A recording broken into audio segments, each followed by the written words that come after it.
അസ്സലാമു അലൈക്കും വറഹ്മത്തുള്ളാഹി. പ്രിയപ്പെട്ട സുഹൃത്തുക്കളെ, ഞാൻ ഈ അടുത്ത് ഒരു പരിപാടിയിൽ പങ്കെടുത്തു. ഒരു കല്യാണവുമായി ബന്ധപ്പെട്ട് കല്യാണ വീട്ടിൽ ഇന്ന് രാത്രി നടക്കുന്ന ഒരു പരിപാടി, ഒരു മൗലിദ് മജ്ലിസായിരുന്നു. അങ്ങനെ മഗ്‌രിബിന് ശേഷം മൗലിദ് തുടങ്ങി.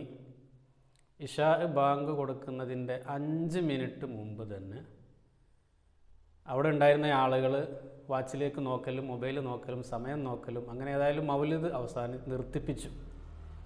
മൗലിദ് ചൊല്ലിക്കൊണ്ടിരിക്കുന്ന മൗലിദ് അവസാനിപ്പിച്ചു. ബാങ്ക് കൊടുക്കാൻ 5 മിനിറ്റ് ഉണ്ട്. അങ്ങനെ ഈ ബാങ്കിന് വേണ്ടി നിർത്തിച്ചു. ഇങ്ങനെ ബാങ്ക് കൊടുക്കുന്നതിന് മുമ്പ് തന്നെ 5 മിനിറ്റും 10 മിനിറ്റും മുമ്പ് തന്നെ നമ്മളെന്തെങ്കിലും ചൊല്ലുകയാണ്, അല്ലെങ്കിൽ ഒരു പരിപാടി നടക്കുകയാണ്, അതിൻ്റെ ആവശ്യമില്ല. ബാങ്ക് കേട്ടാൽ നമ്മുടെ പരിപാടി നടക്കുന്ന ആ സ്ഥലത്തെ പള്ളിയിൽ, തൊട്ടടുത്ത പള്ളിയിൽ നിന്ന് ബാങ്ക് കേട്ടാൽ മാത്രമേ മാത്രമേ സ്റ്റോപ്പ് ചെയ്താൽ മതി. ഇപ്പോൾ മിക്ക പരിപാടികളും അതിൻ്റെ 5 മിനിറ്റ് 10 മിനിറ്റ് മുമ്പ് തന്നെ ബാങ്ക് കൊടുക്കാനായിട്ടുണ്ട് എന്ന് പറഞ്ഞുകൊണ്ട് സ്റ്റോപ്പ് ചെയ്യും. എന്നിട്ട് കോമഡി അതല്ല, ഈ പരിപാടി നിർത്തിച്ച ആളുകൾ അവിടെ മൗലിദ് ചൊല്ലൽ അവിടെ നിർത്തി, ഉസ്താദുമാർ നിർത്തി. എന്നിട്ട് അവർ പലരും ഇങ്ങനെ അങ്ങോട്ടും ഇങ്ങോട്ടും പരസ്പരം സംസാരിക്കാൻ തുടങ്ങി.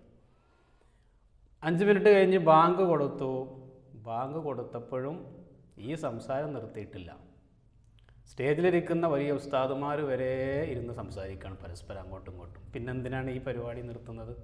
നമുക്കറിയാം, ബാങ്ക് വിളിക്കുന്ന സമയത്ത് സംസാരിച്ചാൽ, നമ്മളൊക്കെ മദ്രസയിൽ നിന്ന് പഠിച്ചവരാണ്, ബാങ്ക് വിളിക്കുന്ന സമയത്ത് സംസാരിക്കുന്നത് നമ്മുടെ ആഖിബത്ത്, നമ്മുടെ മരണസമയത്ത് വളരെ ബുദ്ധിമുട്ടുകൾ ഉണ്ടാക്കും. ഒരു പക്ഷേ നമ്മുടെ മരണം മോശമായി തീരാൻ വരെ അത് കാരണമാകും എന്നൊക്കെ നമ്മൾ പഠിച്ചവരാണ്. പക്ഷേ ഈ ഒരു കാര്യത്തിൽ ഇപ്പോഴും പല സ്ഥലങ്ങളിലും ഇങ്ങനെയൊക്കെ നടക്കുന്ന പല കോമഡികളും നമുക്ക് കാണാൻ കഴിയും.